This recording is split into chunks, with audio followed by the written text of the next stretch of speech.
We find ourselves in Union County on the last full week of September, riding shotgun with John Davis. And John, I know that you've been running here for a couple of days. You found this field to be pretty tough as far as the beans were concerned. Yeah, Ty, actually the soybeans themselves are plenty dry, but the stems seem to be a little tougher than usual.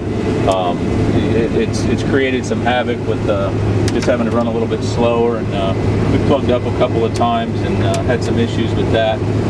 Interesting you say the last full week of September, it seems to be, even with some of these are a 3.0 maturity soybean. I thought we might have been into them a week ago, but I think with some of the cooler late weather it kind of slowed them down, but we're into it now. Well, what did you expect coming in, and what are you getting range-wise as far as yields are concerned?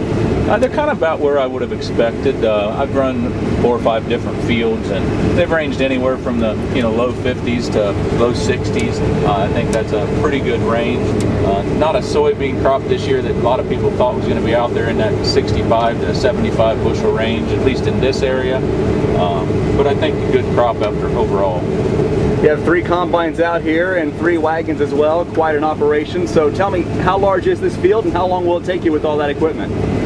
This field's about 150 acres, and each machine's running, I don't know, probably 15 acres an hour, something like that. So normally would be, but since we're running a little slower, maybe not quite that much, but shouldn't take too long.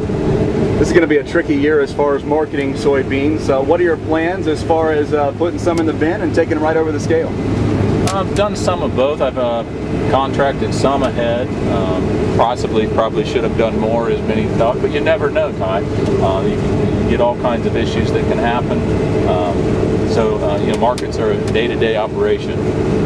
John Davis, farming in Union County, and a real treat for me as well, because as you pan down here on the floor, you'll see my son Calvin riding in his very first combine, and he is real excited about that, and he's got a real nice view of a nice September evening here in Union County. I'm Ty Higgins on the Ohio AgNet, and we'll see you down the road.